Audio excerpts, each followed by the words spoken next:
Hello. We're kind of in an area that's in a lot of the Gospels. Let's read the Matthew version for this story called The Transfiguration. Matthew chapter 17. After 6 days, Jesus took with him Peter, James, and John, the brother of James, and led them up a high mountain by themselves. He might have only taken these three because he trusted them to keep a secret till the time was right. Maybe.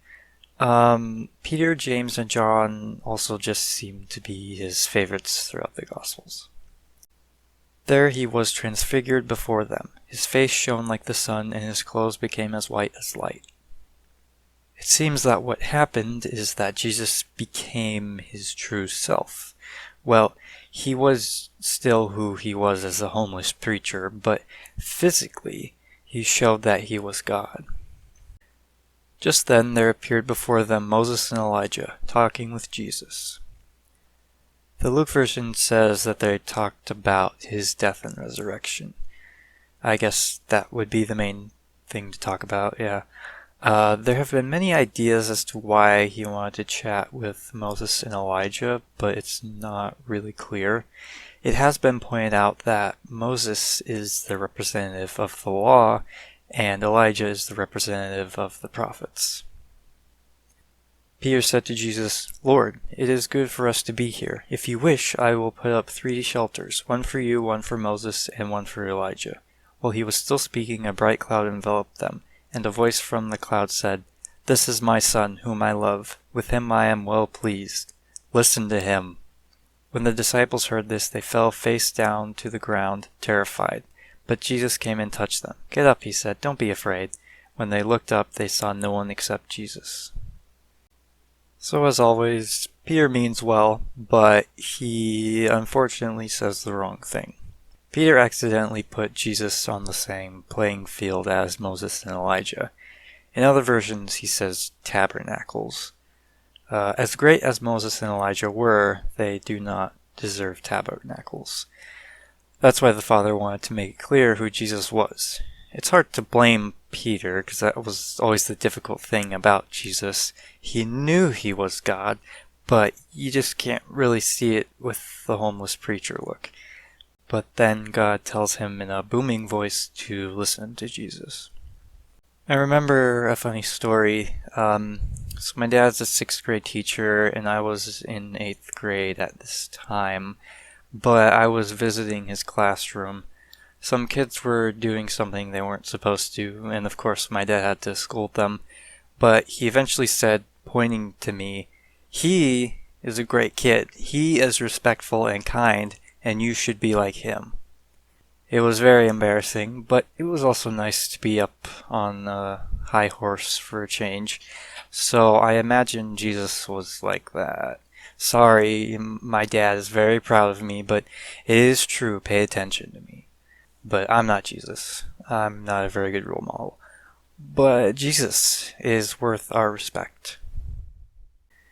As they were coming down the mountain, Jesus instructed them, "Don't tell anyone what you have seen until the Son of Man has been raised from the dead."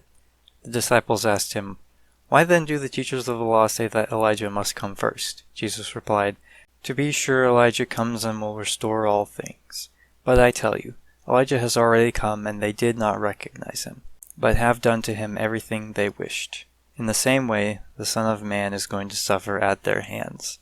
Then the disciples understood that he was talking to them about John the Baptist. We definitely know that John the Baptist wasn't actually Elijah, which can make it confusing. Some prophecies are very straightforward, and some prophecies are true, but not in the way you would expect. So the prophecy was probably saying that someone will come with the authority of Elijah, and John the Baptist did. It's also interesting that they missed the part that said, in the same way the Son of Man is going to suffer. Yeah. Now, why don't we move over to Mark chapter 9, verse 14.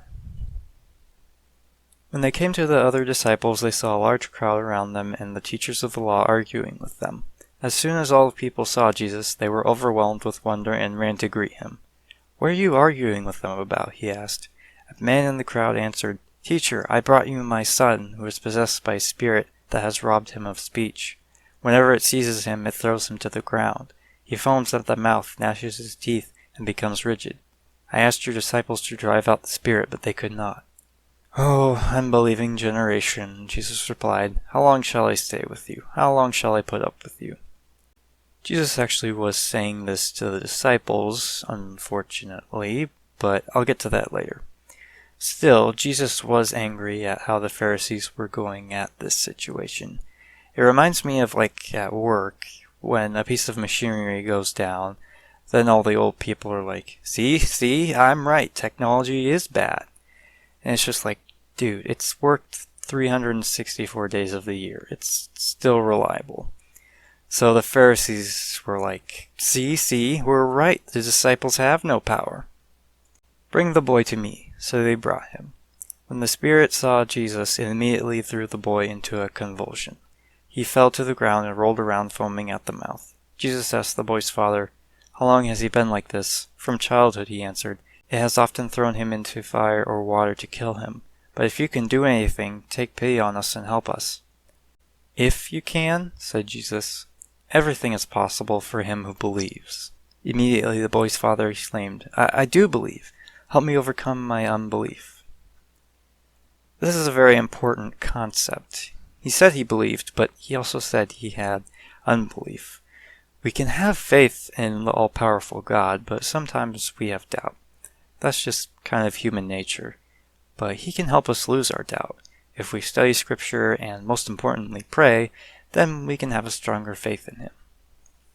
When Jesus saw that a crowd was running to the scene, he rebuked the evil spirit. "You deaf and mute spirit," he said, "I command you, come out of him and never enter him again." The spirit shrieked, convulsed him violently, and came out.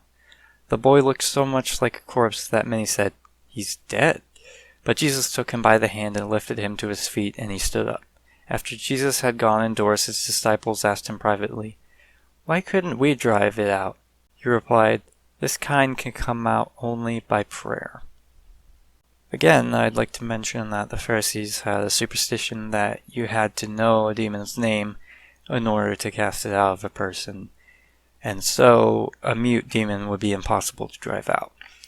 But Jesus again proves that he has no limitations. But the disciples asked why they couldn't drive it out. He says it takes prayer, but he wasn't talking about prayer specifically. He basically said that it takes faith. That's why he said earlier, "Oh, unbelieving generation." It's interesting because I think that they didn't have faith in themselves, but they shouldn't have focused on themselves anyways. They were too busy asking, "Can I even do this?" when that doesn't matter. If they focused on God, then they would know that God could do anything. So try to have faith when you come up against an impossible task. Let's finish with the last paragraph. They left that place and passed through Galilee. Jesus did not want anyone to know where they were because he was teaching his disciples. He said to them, "The Son of Man is going to be betrayed into the hands of men. They will kill him, and after 3 days he will rise." But they did not understand what he meant and were afraid to ask him about it. Jesus is again mentioning his death and resurrection. It won't be too long till we get to it, so stay tuned. Thanks, guys.